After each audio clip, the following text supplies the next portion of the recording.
The Word of God is like a seed that's sown to be nourished in your heart until full grown. And when it's grown, you'll find it will bring you peace of mind. The Word of God is like a seed sown.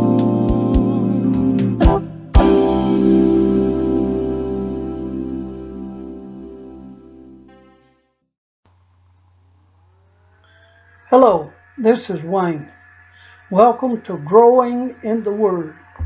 I'm going to continue my teaching tonight on the nature of faith. This is the third in a series. And so let's get right into the Word. I'm using as my text Hebrews 11:1 from the Amplified Bible. Now faith is the assurance, the confirmation, the title deed of the things we hope for, being the proof of things we do not see, and a conviction of their reality. Faith perceiving as real fact what is not revealed to the senses. I want to stop there briefly. I stopped in the other ones also to point out the words. Faith is the assurance, the confirmation, and the title deed.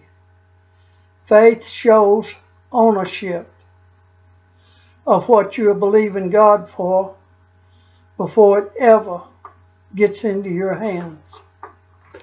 Now the Bible says in 4 different places, Habakkuk 2:4, Romans 1:17, Galatians 3:11, and Hebrews 10:38, that the just shall live by faith. In 2 Corinthians 5:7, it says we walk by faith, not by sight. In 2 Corinthians 4:13, it says that faith speaks. Hebrews 11:6 says you can't please God without faith. And Romans 14:23 says whatever is not from faith is sin. Now I'm going to read those scriptures, the Hebrews 11:6 and Romans 14:23b. What I want you to do is get this, because I see on Facebook consistently people talking about faith and then they talk fear and doubt. That's wavering. The scripture says in James chapter 1 that if you waver, it says, let not that person believe that they're going to receive anything from God, because they're unstable in all their ways. Now, I know that's tough, but that's what it says. And I hear people, they'll talk about faith, they'll request prayer. They have no idea what the Bible says. They're going by hearsay, or they're going by what grandmama said while they were growing up.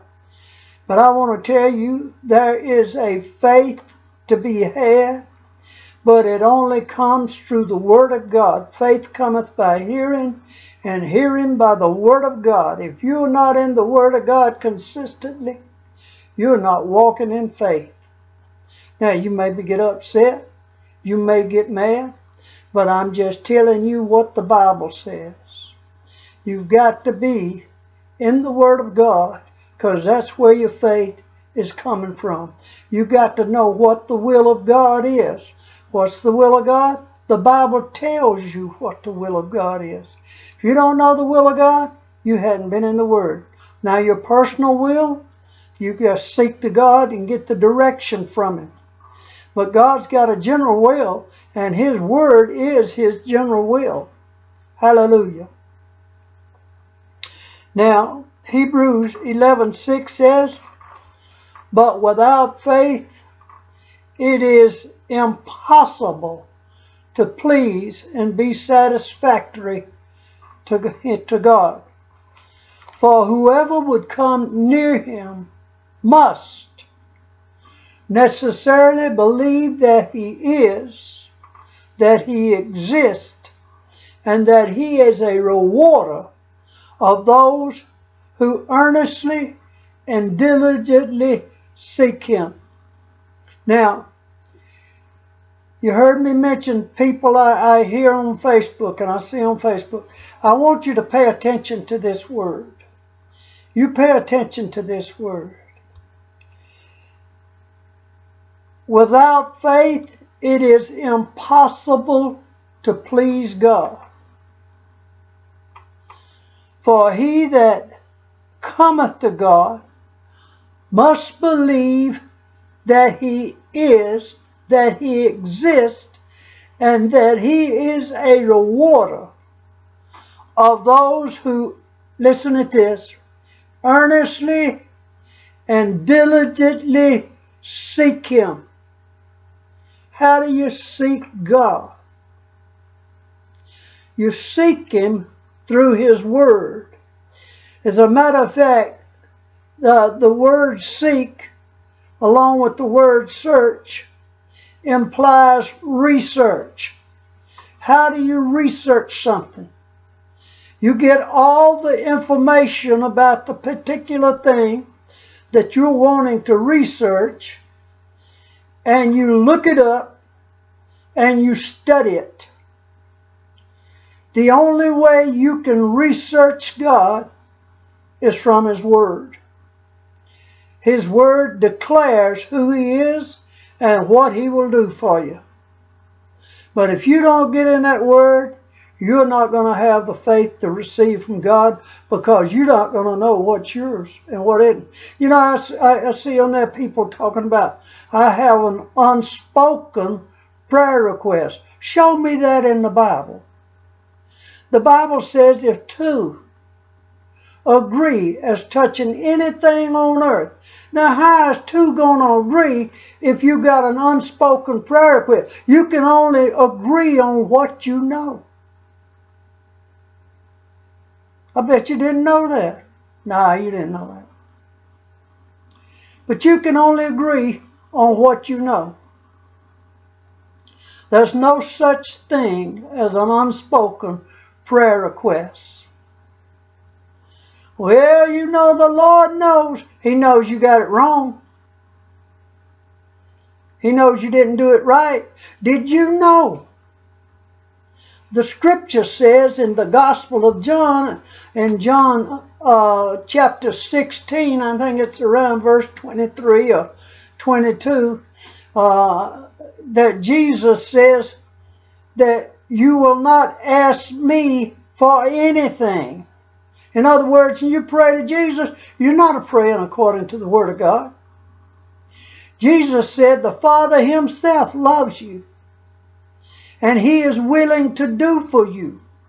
He said you ask the Father in His name. Now go to John chapter 16 and check it out.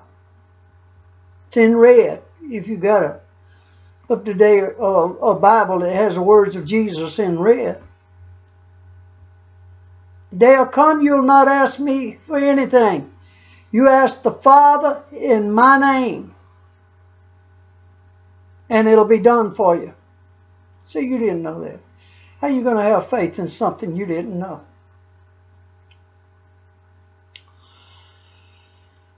Romans 14:23b says, for whatever, listen at this. This is great. It'll be a real eye-opener if you let it open your eyes. Now, you sit around with your eyes squint shut. It's not going to show you anything. But whatever does not originate. Now, what does originate mean? If you see a line, is that the origination of that line? Where do you have to go to find the origination of that line. You have to go to where the line started. Now this scripture says, for whatever does not originate and proceed from faith is sin. Whatever does not originate and proceed from faith is sin. I'm going to say that again. Maybe you get it. Somebody will get it. Because God's got me preaching this. And so that means somebody out there is going to get it. Whatever does not originate and proceed from faith is sin. Whatever is done without a conviction of its approval by God. In other words, if you're out there doing things and you don't have a sense of an approval by God while you're doing it, you're sinning. That's what the Bible says. I am quoting the Bible. The Amplified Version to be in fact, and the Amplified Version just studies it out and makes it full. Don't change the meaning. It gives the in-depth meaning. So nobody has an excuse. You can buy an Amplified for $15. And I'm telling you, in this day that we're living in, it would be wise to set your course to develop faith. Am I there? No, I'm not there. I'm not there. But faith cometh by hearing, and hearing by the Word of God. You know, I listen to myself preach. I listen to Kenneth Copeland preach. I listen to every faith minister that I know preach. There are some of you that is on my Facebook. If I had CDs by you, I'd listen to you preach. Faith cometh by hearing, and hearing by the Word of God. Now, I'm telling you, we're in a time. This is perilous times. You need to develop your faith. You need to develop your faith to the point that you know exactly what you need to do in any particular situation. Because as you develop your faith, you will develop the wisdom of God. Jesus Christ has made unto us wisdom, righteousness, and redemption and sanctification. The scripture says in James chapter 1, if any man lack wisdom, let him ask of God, who giveth to all men liberally. When you get a hold of this word, you get that word going in, and your faith begins to build. Then you get the wisdom of God, and then when events turn south, then you will know, you'll have the leading and the voice of God deep within you, giving you direction on which way to go. This is serious business.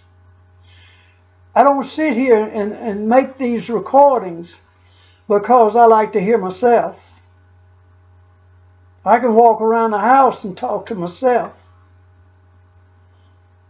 I make these recordings because I believe there's people out there that wants to hear this. I believe that there's people out there that'll get a hold of it, that'll let the conviction of God rise up in them and take the word and sit down and begin to study. You have to go for it. You know, God will bring something to you. He'll bring it within reach. But you will have to reach for it. Hallelujah. Faith is a spiritual force.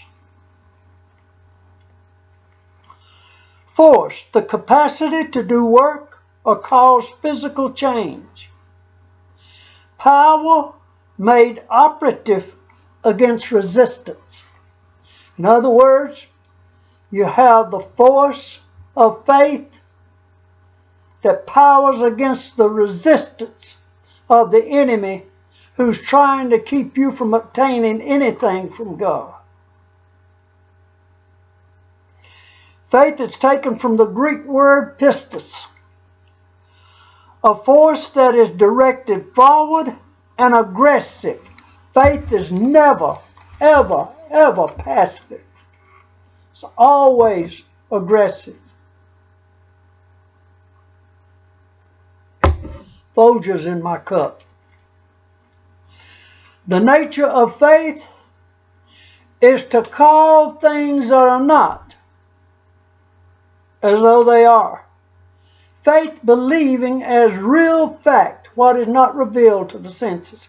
If there's one thing here that I want you to get a hold of, is that faith is believing as real fact what is not revealed to the senses. You don't see it, you don't feel it, you don't smell it, you don't touch it, but you believe that it's yours. You believe that it's happening for me now. That's faith. When you lose your faith to bring to you something you'll believe in God for, that faith goes into the invisible, seizes that which you believe in God for, and will force brings it to you. Hallelujah. As I mentioned before, faith is aggressive, not passive. Faith never retreats. If it retreats, it wasn't faith. My wife said about a week or so ago, she said, you know, some people start with faith in their mouth, but they have a cowardly heart. So I pondered that and I said, yes, they do. They have a faith mouth. They start confessing the word and believing the word, but they ain't got no faith in their heart. They don't believe what they're saying will come to pass. So that faith mouth only lasts for a short time. And when the heat is on, they start speaking from the cowardly heart. Because the Bible says from the abundance of the heart, the mouth speaks. So it matches your heart. It becomes a cowardly mouth. Faith is a spiritual power born in the human spirit at the new birth. It is the spiritual substance of all things. It is activated by the mouth and followed with corresponding action. It is fed by the Word of God when that Word is acted upon. I hope I'm making everything clear. Hope I'm making it clear, because this is something you need. This is something you got to have. To begin with, whatever does not originate from faith is sin. Whatever is done that you can't have the peace of its approval by God is sinful. Without faith, you cannot please God. For he that cometh to God must believe that God exists and that God is a rewarder of those who diligently seek him out. Hallelujah. You can't get by without faith. Faith is what gets you saved. So you can't get by without faith. What does faith do? It calls things that are not as though they are. Hallelujah to God. Aggressive faith is relentless faith. Relentless is unyielding, steady, persistent, grim determination.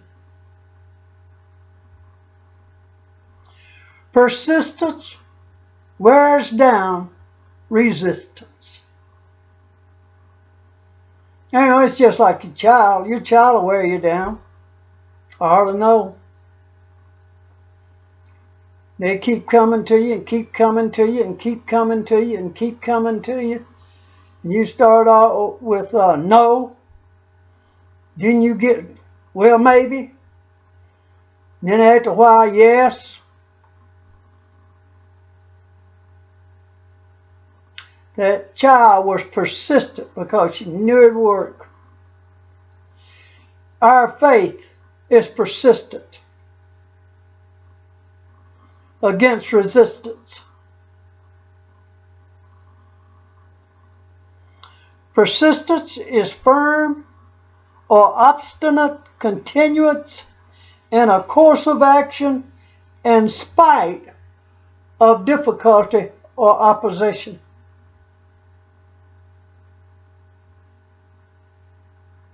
Persistence applies non-stop, constant, continual, steady, relentless pressure to a situation. Now, when you got that going on against a situation, that situation is not going to last. It's going to change. It's going to change.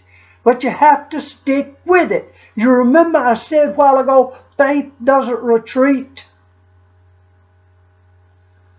Faith doesn't fall away. True faith stays there until the answer comes. You got to get a hold of this. Persistence does not let go or give up until all resistance is broken and the desired result is attained. Faith is persistent. Faith is relentless. Faith is aggressive. Faith is determined. Determination is an unwavering resolve. Nothing can stand in the way or deter one from achieving the end result when you have the determination. Now let me give you what nature means. You know, I might have done that at the beginning, but I didn't. Nature is the basic character or qualities of a particular thing. The set of inherent characteristics or properties that distinguish something. So the nature of faith is a persistent force. It is an aggressive force. It is a relentless force.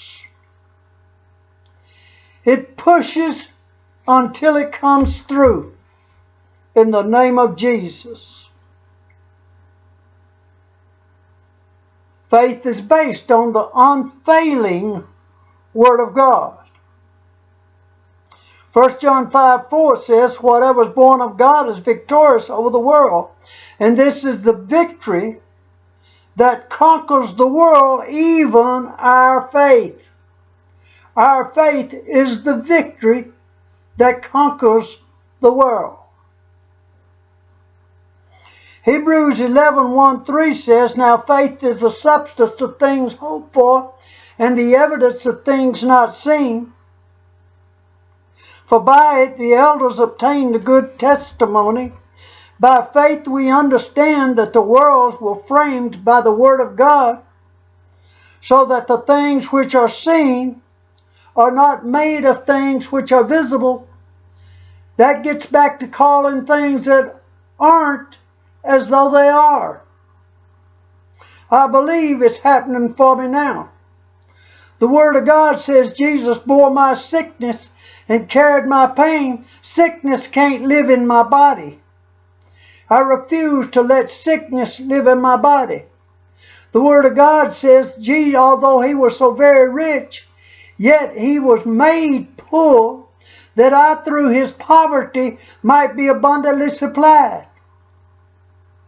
I stand in faith, my need is met. Oh, praise God, my need is met. I don't care what that bill said. Hallelujah. When the bills come in, just stack them up and say, God, you got mail. Hallelujah. But you got to have faith to do that. You got to know that you know in your heart. And when your mouth starts speaking it, your mouth has to agree with your heart. If you got a cowardly heart and a faith mouth, it's not going to be long before your mouth starts speaking what's in your heart. You have to change it. Faith is the parent force of all things that exist. Think about that now. Faith is the parent force of all things that exist. When God said, light be, God said it in faith, and light was. Our God is a faith God. He calls things that aren't as though they are, and he has authorized and anointed us to call things that aren't as though they are. Our mouth declares our future. Our mouth declares whether we are poor or well off. Our mouth declares whether we are sick or we are healed. You got to get your mouth on course with the Word of God and have the Word of God in your heart, launching the words from your mouth as you walk in faith. Now I'm going to close this session, but I will be coming up with another session real soon. This is Wayne. I'm glad you listened to Growing in the Word. The Word of God is like a seed that's sown to be nourished in your heart